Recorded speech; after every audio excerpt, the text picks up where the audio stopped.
If I had told you 5 years ago that I'd one day leave my six-figure job, move across the country, and buy a small inn with my partner, who I met online, you would have probably thought I was crazy. Or maybe if you really knew me, you'd say, yeah, that sounds exactly like something Kelsey would do. For those of you who don't know me, I'm Kelsey, and this is my story. My life was always pretty hectic. I grew up in a big city, and by the time I turned 18, I felt like I'd already lived several lifetimes.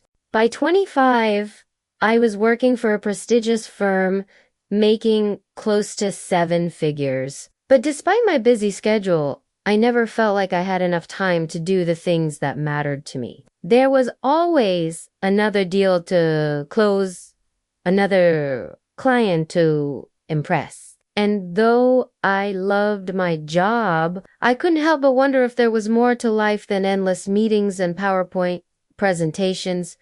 Then one day I received an email that changed everything. It was from a woman named Eliza. We'd been corresponding for months over a shared interest in antique books, and now she was inviting me to come visit her bookstore in a small town in Vermont. I knew it was a long shot, but I decided to take a leap of faith and I booked a flight. As soon as I stepped into Eliza's bookstore, I felt a sense of peace that I'd never experienced before. The musty smell of old books surrounded me. Sunlight streamed through the windows, illuminating dust particles dancing in the air. And there she was behind the counter, smiling warmly at me. I knew in that moment that my life was about to change. But little did I know just how much. After spending a week with Eliza, exploring the charming streets of the small town and talking for hours over cups of steaming hot chocolate, I realized that I had fallen in love with both the town and Eliza. Saying goodbye was one of the hardest things I've ever done. Back in the city, I couldn't focus on my work. Every time I closed my eyes, I saw the warm smile of the locals, heard the gentle laughter echoing through the bookstore. All I could think about was going back. One evening, as I sat alone in my apartment, staring blankly at the TV screen, I got a call from Eliza. Her voice sounded shaky. "Kelsey, I haven't been honest with you," she said. My heart skipped a beat. "What's wrong?" I asked. "I have something to tell you, something important," she said. The words hung in the air between us, heavy with unspoken emotions. "I'm moving," she finally said, her voice barely a whisper. "I'm moving away." My stomach lurched. Where are you going?" I asked, my voice tight with worry. A choked sob escaped Eliza's lips. "To the hospital. My cancer has returned." And this time, she paused, her voice trembling. "This time, it's too late." My breath hitched in my throat. I could feel tears pricking at my eyes, threatening to spill. Is it bad?" I managed to ask, my voice cracking. "The doctors say it's terminal," Eliza whispered. "I don't have much time left." A sob escaped my lips. I could picture the pain etched on her pale face, the fear lurking in her usually bright blue eyes. Despite the physical distance that separated us, I could feel her torment as if it were my own. My mind raced.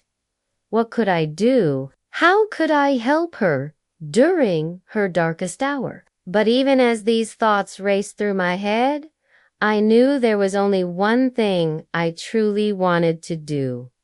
I needed to be with her. I rushed to the nearest airport, adrenaline surging through my veins, fueling my steps. Time seemed to blur into a frenzy of activity as I frantically searched for a flight to her town. The bustling crowds around me faded into a dull roar as I focused on the task at hand, driven by a desperate hope to reach Elisa before it was too late. When I arrived at the hospital, my heart sank. The sterile white walls, the hushed whispers of worried families, the lingering scent of antiseptic, all spoke of a place where hope often flickered and died. I found Eliza lying in a hospital bed, her usual vibrancy replaced by a haunting pallor. Her eyes, once sparkling with life, were now clouded with pain and fatigue. Seeing her in this state tore at my soul, igniting a fierce determination within me to make her final days as comfortable as possible. I took a deep breath, forcing myself to appear strong for her sake. I sat by her bedside, taking her hand in mine, willing her to smile, to find solace in my presence. But it was hard. It was hard to ignore the stark reality that loomed over us. Hard not to let my own fears and sadness overshadow the brave spirit that resided within my partner. Days turned into nights as I vigilantly stayed by Eliza's side. We talked about our dreams, reminisced about our adventures in that quaint bookstore. I read her poetry, each word a silent prayer for more time, more moments to cherish. As her condition worsened, I held her hand, whispering words of comfort, promising to carry her memory in my heart forever. When the end came, it was peaceful, almost serene. Surrounded by the quiet hum of hospital machinery and the soft glow of the bedside lamp, Eliza slipped away, leaving me in a world that suddenly felt empty without her. Grief threatened to consume me, but I fought against it. I knew Eliza wouldn't want me to be consumed by sorrow. Instead, she'd want me to honor her memory by living a life full of adventure, curiosity, and love. It was a promise I made to her, a promise I had to keep. The road ahead seemed long and lonely. Returning to the city felt like an intrusion into a life that no longer had room for me. The familiar streets felt alien. The faces I once knew seemed distant. But amidst the void, a tiny spark ignited. Among the condolences and shared memories of Eliza, one message stood out. It was from the owner of a local inn in Vermont. He'd heard about Eliza's passing and understood my connection to her bookstore. He offered me the opportunity to manage the inn for a while, suggesting that a change of scenery might help. And so I packed my belongings, said a tearful goodbye to Eliza's memory, and embarked on a journey to the Green Mountains. As I stepped foot into the inn, its rustic charm and cozy atmosphere wrapped around me like a warm blanket. The creaking floorboards whispered tales of countless guests who had found solace within these walls. The scent of fresh mountain air wafting through open windows mingled with the aroma of brewing coffee and baking bread. I knew instinctively that this was where I was meant to be. The path ahead remained uncertain, but I embraced the ambiguity, managing the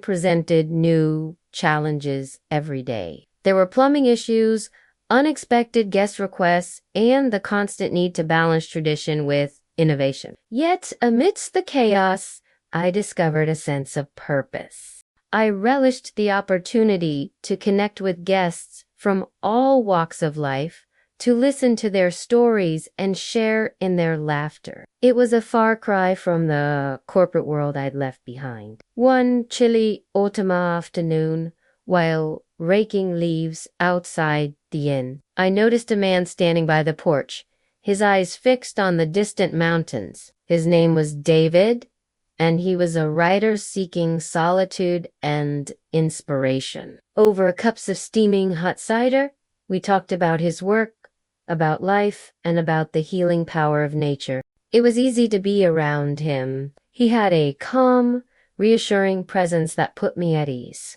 Days turned into weeks, weeks into months. With each passing season, the inn thrived. Guests returned, leaving glowing reviews online. David, too, kept coming back, drawn to the inn's tranquil surroundings, and to me, we explored nearby hiking trails hand in hand, our footsteps echoing the rhythm of our growing affection. Then one crisp winter evening, as we sat by a roaring fire, the silence between us speaking volumes, I knew I was falling in love with him. The decision to buy the inn was one of the best I've ever made. Not only did it allow me to honor Eliza's memory, but it also led me to a love I never thought I'd find. Today, as I stand on the porch of my inn, watching the sun rise over the mountains, I feel a deep sense of contentment. My life took an unexpected turn after meeting Eliza, but in the grand tapestry of life, I wouldn't trade it for the world. The lessons I learned from her, the love I found along the way, it's all part of a journey that continues to unfold with each new day. If you're ever in the area, stop by. We'd love to welcome you to our little corner of paradise. And who knows, you might just find your own happily ever after right here in the mountains of Vermont.